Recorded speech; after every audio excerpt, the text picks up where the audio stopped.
پاکستان تحریک انصاف کی رہنما اور وزیر اعلیٰ پنجاب کے سابق معاون خصوصی برائے اطلاعات ڈاکٹر فردوس عاشق اعوان کو پنجاب اسمبلی میں داخل ہونے سے روک دیا گیا۔ فردوس عاشق اعوان نومنتخب رکن پنجاب اسمبلی ایس این سلیم بریار کی تقریب حلف برداری میں شرکت کے لیے پنجاب اسمبلی پہنچی، مگر مہمانوں کی فہرست میں نام نہ ہونے کے باعث انہیں اسمبلی میں داخل ہونے سے روک دیا گیا۔ میڈیا سے گفتگو کرتے ہوئے فردوس عاشق اعوان نے کہا کہ میرا نام فہرست میں شامل تھا، علم نہیں کس نے کاٹا ہے، میں اب نہ معاون ہوں نہ ممبر اسمبلی، داخلے کی اجازت دینا اسپیکر اسمبلی کا استحقاق ہے۔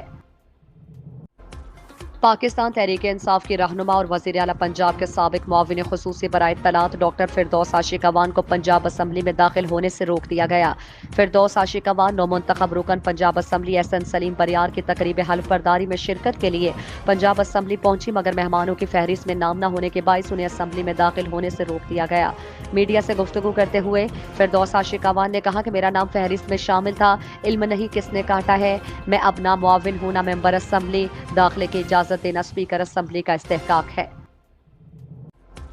پاکستان تحریک انصاف کی رہنما اور وزیر اعلیٰ پنجاب کے سابق معاون خصوصی برائے اطلاعات ڈاکٹر فردوس عاشق اعوان کو پنجاب اسمبلی میں داخل ہونے سے روک دیا گیا۔ فردوس عاشق اعوان نومنتخب رکن پنجاب اسمبلی ایس این سلیم بریار کی تقریب حلف برداری میں شرکت کے لیے پنجاب اسمبلی پہنچی، مگر مہمانوں کی فہرست میں نام نہ ہونے کے باعث انہیں اسمبلی میں داخل ہونے سے روک دیا گیا۔ میڈیا سے گفتگو کرتے ہوئے فردوس عاشق اعوان نے کہا کہ میرا نام فہرست میں شامل تھا، علم نہیں کس نے کاٹا ہے، میں اب نہ معاون ہوں نہ ممبر اسمبلی، داخلے کی اجازت دینا اسپیکر اسمبلی کا استحقاق ہے۔